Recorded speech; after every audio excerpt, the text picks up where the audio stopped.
जय हिंद दोस्तों। सबसे पहले आप सभी से कहना चाहेंगे कि मंजिल मिले या ना मिले ये तो मुकद्दर की बात है। मंजिल मिले या ना मिले ये तो मुकद्दर की बात है और हम कोशिश भी ना करें ये तो गलत बात है। इसलिए आप हमेशा कोशिश करते रहिए, क्योंकि आज हम आपको क्लास 10th का कुछ ऐसे बहुविकल्पी क्वेश्चन को सॉल्व करवाने वाले हैं जो कि बोर्ड के एग्जाम में 20 नंबर का आता है। उस 20 नंबर में जो फिजिक्स वाला पोर्शन है हम उन्हीं क्वेश्चनों को सॉल्व करवाएंगे और पूरा बेसिक से क्लियर करेंगे। चलिए आते हैं पहले क्वेश्चन पर, जो कि मॉडल पेपर 2024 का है। ठीक है, पहला क्वेश्चन देखिए आपके सामने दिया है 1.5 वोल्ट विद्युत वाहक बल के सेल का आंतरिक प्रतिरोध 3 ओम है। क्या दिया है? 1.5 वोल्ट विद्युत वाहक बल। विद्युत वाहक बल बोले तो इलेक्ट्रोमोटिव फोर्स EMF। क्या होता है? EMF। ठीक है, विद्युत वाहक बल दे दिया है। विद्युत वाहक बल के सेल का आंतरिक प्रतिरोध, आंतरिक प्रतिरोध का मतलब होता है इंटरनल रेजिस्टेंस, जिसे स्मॉल r से दिखाते हैं। ठीक ना, पूरा बेसिक से आपको बताते हुए चलेंगे ताकि इससे संबंधित अगर बोर्ड के एग्जाम में क्वेश्चन आए तो क्वेश्चन आपका फंसेगा नहीं। आंतरिक प्रतिरोध 3 ओम है तो सेल से प्राप्त धारा का, वो भी पूछ दिया अधिकतम मान, धारा का कौन सा मान, अधिकतम मान क्या होगा। 4 ऑप्शन दिया है। ठीक है, चलिए आते हैं क्वेश्चन पर और इसका हम पहले बेसिक आपको बताते हैं। देखिए जो विद्युत वाहक बल होता है ई जो होता है विभव पतन स्मॉल v और विभवांतर कैपिटल V दोनों के योग के बराबर होता है। ठीक है, ई जो होता है विद्युत वाहक बल, अगर हम यहाँ पे I कर दें और यहाँ पे R लिख दें, I क्या है? परिपथ में बहने वाली धारा, और R क्या है? परिपथ का, सेल का आंतरिक प्रतिरोध। क्या है? सेल का आंतरिक प्रतिरोध, प्लस V क्या है? जो आप लोड लगाए हैं, जिसका रेजिस्टेंस आप कैपिटल R माने थे सर्किट में, वो रेजिस्टेंस और धारा से गुणा कर देंगे तो वोल्टेज मिल जाएगा। अब आप E का मान निकालेंगे, यहाँ से I कॉमन कर लेंगे तो R प्लस R हो जाएगा। ठीक है, और जब यहाँ से आप I का मान निकालेंगे तो I इक्वल हो जाएगा E अपान, देखिए बटन हो जाएगा ना, E by R plus R। बताइए इतना क्लियर है? अब हम इसका सर्किट आपको बना के समझाते हैं कि इसका सर्किट कैसे होता है। ये मान लीजिए कोई रेजिस्टेंस है, ठीक, R ओम का कोई रेजिस्टेंस है, यहाँ पे मान लीजिए आप कोई सेल लगा दिए, और ये जो होता है स्मॉल r, उस सेल का आंतरिक प्रतिरोध होता है, मान लेते हैं स्मॉल r है। ठीक है, सेल का विद्युत वाहक बल E है। ठीक है, इसका जो विभव पतन, इसके द्वारा जो वोल्टेज ड्रॉप होगा जिसे आप विभव पतन कहते हैं, स्मॉल v ये होता है। ठीक ना, इसका रेजिस्टेंस का जो वोल्टेज, रेजिस्टेंस जो आंतरिक प्रतिरोध जो वोल्टेज खा जाता है, उसका जो वोल्टेज होता है उसे हम V कहते हैं, और जो बाहर वाला जो बाह्य प्रतिरोध जो खाता है उसके वोल्टेज को कैपिटल V बोलते हैं। बाकी जो E है ये पूरे सेल का विद्युत वाहक बल होता है। बात क्लियर है? अब देखिए I का फार्मूला ये आ गया। ठीक है, इसमें क्या पूछा है? धारा का अधिकतम मान, धारा अधिकतम कब बहेगी। अब आप ये सोचिए, इसका मान अगर ज्यादा करना है तो आंतरिक प्रतिरोध का मान कम होना चाहिए और रेजिस्टेंस का मान भी कम होना चाहिए। लेकिन आंतरिक प्रतिरोध जो होता है सेल का अपना खुद का प्रतिरोध होता है, जो कि सेल जब बनता है तभी उसका आंतरिक प्रतिरोध आ जाता है। ठीक ना, तो आंतरिक प्रतिरोध वैसे भी कम से कम होता है, लेकिन हम कम तो कर सकते हैं बाह्य प्रतिरोध को, क्योंकि हम जो लोड जोड़ेंगे वो तो अपने ऊपर है। अगर आप उसको कम लगाएंगे, कम रेजिस्टेंस का लगाएंगे, तो ये आपका ये बाह्य प्रतिरोध आपका कम हो जाएगा, और जब ये कम हो जाएगा तो धारा का मान ज्यादा होगी। बाकी ये स्मॉल r का मान फिक्स होगा, क्योंकि अगर सेल बन गया है तो आंतरिक प्रतिरोध का मान फिक्स हो जाता है।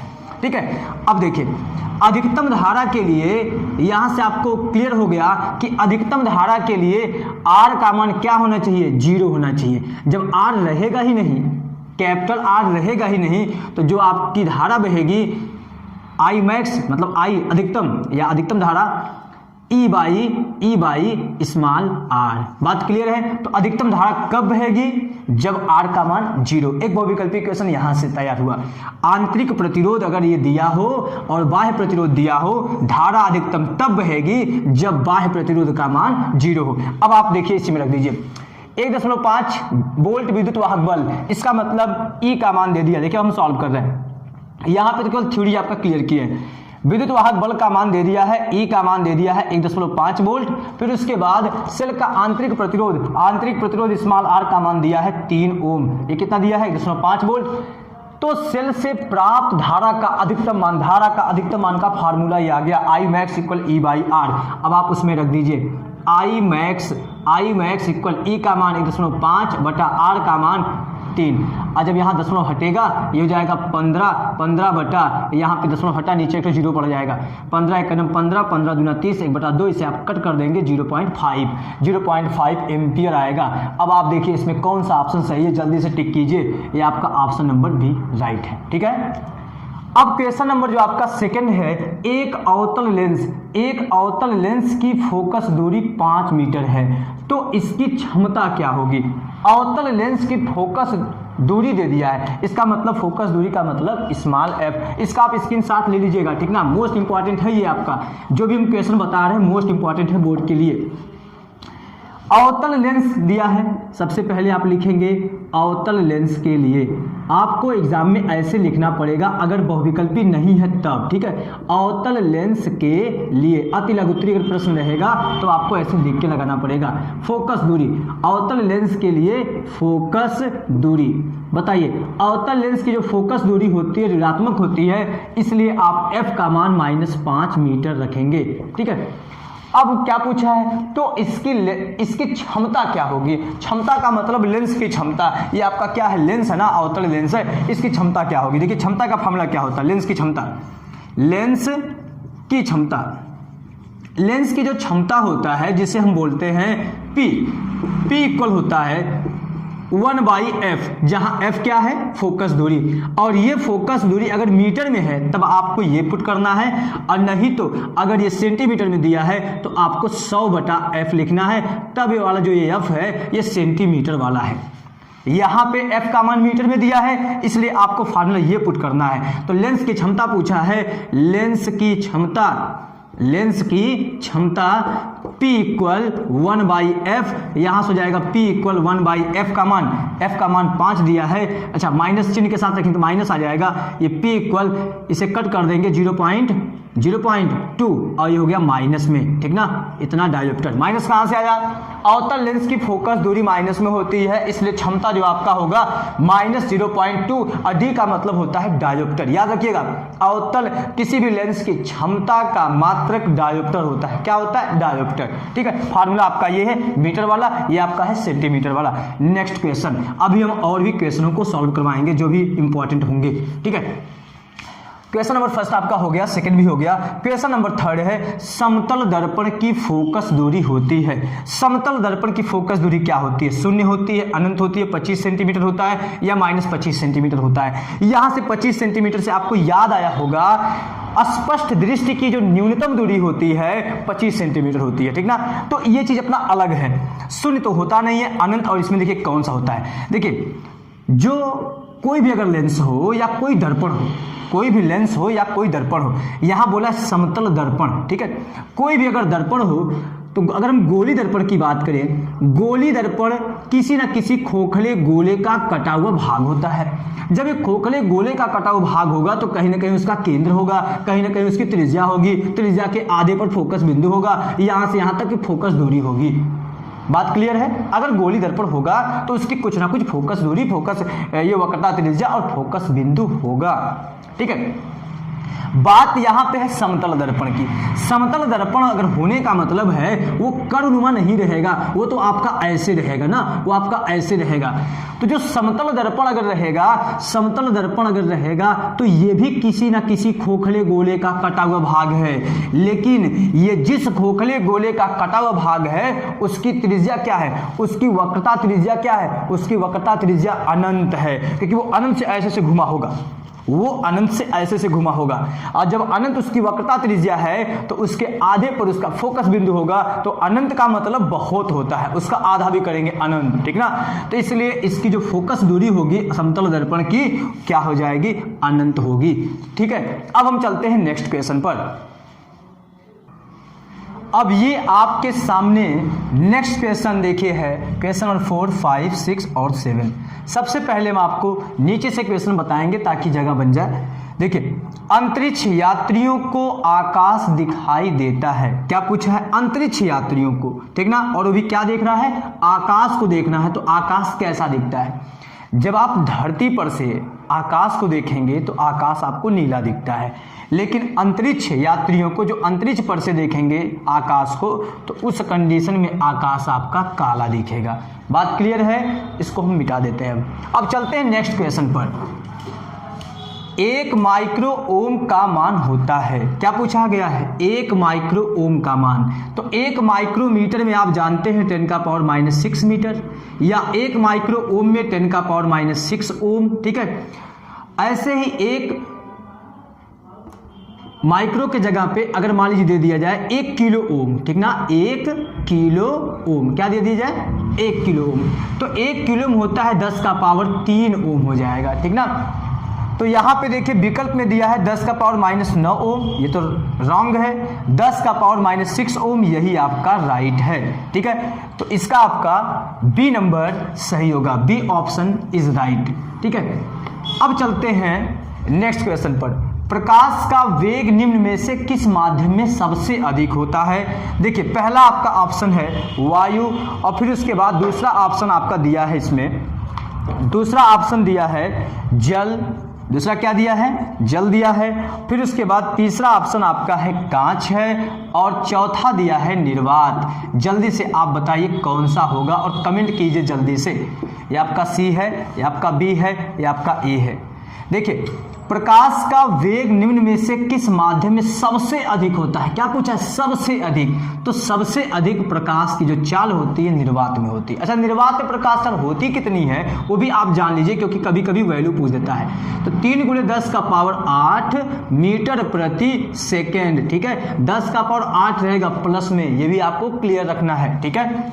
अब चलते हैं नेक्स्ट क्वेश्चन पर। क्वेश्चन नंबर आपका 4 है। आपके घर की टीवी में एक एलईडी, अच्छा एलईडी बोल दिया, एलईडी ये क्या है? एलईडी का जो हमारा फुल फॉर्म होता है, इसे बोलते हैं लाइट इमिटिंग डायोड। क्या बोलते हैं? लाइट इमिटिंग डायोड, ठीक है, याद रखिएगा। प्रकाश उत्सर्जक डायोड बोलते हैं, ठीक है। तो आपके घर की टीवी में एक एलईडी इंडिकेटर लगा है जो 0 वोल्टेज कितना दिया है? उसका वोल्टेज दे दिया है 0.75 वोल्ट। कितना दिया है?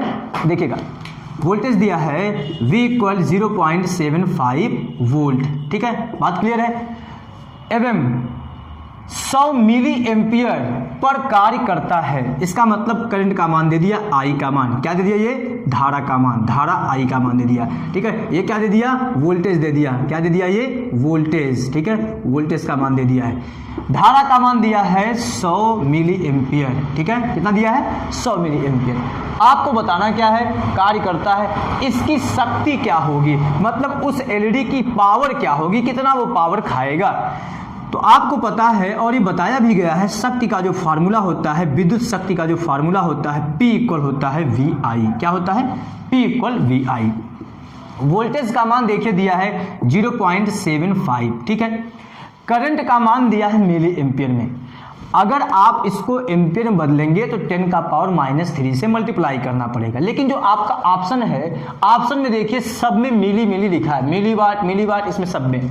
इसका मतलब है इसको बदलना नहीं है, इसको आप वैसे ही पुट कर दीजिए, ठीक है।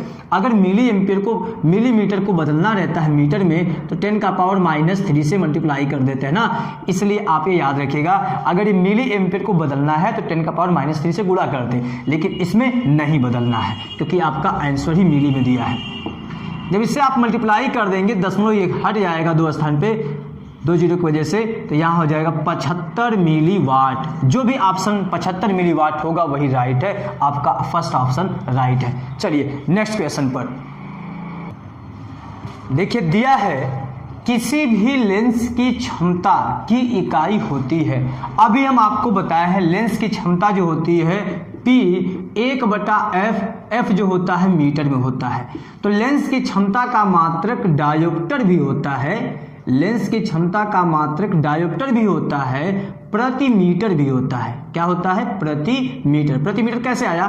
1 का कोई मात्रक नहीं, और ये f मीटर में है, मीटर ऊपर जाएगा तो मीटर इनवर्स भी आप बोल सकते हैं। तो इसमें आप देखिएगा ऑप्शन, किसी भी लेंस की क्षमता की इकाई होती है, कौन सा ऑप्शन आपका होगा? मीटर होगा? नहीं, क्योंकि मीटर जो है होता है लंबाई का होता है, मीटर प्रति सेकंड जो होता है चाल का होता है या वेग का होता है, ठीक ना। तो ये भी आपका नहीं होगा। और फिर उसके बाद दूसरा आपका दिया है ऑप्शन प्रति मीटर, यही आपका राइट है। बात क्लियर है ना। देखिए वहां पे सूत्र भी बताए हैं। अब देखिए यहाँ पे दिया है 9वां क्वेश्चन, शुद्ध जल का पीएच मान होता है। तो शुद्ध जल का पीएच मान 0 होता है या 1 होता है या 7 होता है या 3 होता है। तो शुद्ध जल का पीएच मान आपका होता है 7। अब चलते हैं नेक्स्ट क्वेश्चन में। कौन विद्युत शक्ति का सूत्र नहीं है? क्या आपको बताना, विद्युत शक्ति का सूत्र नहीं है।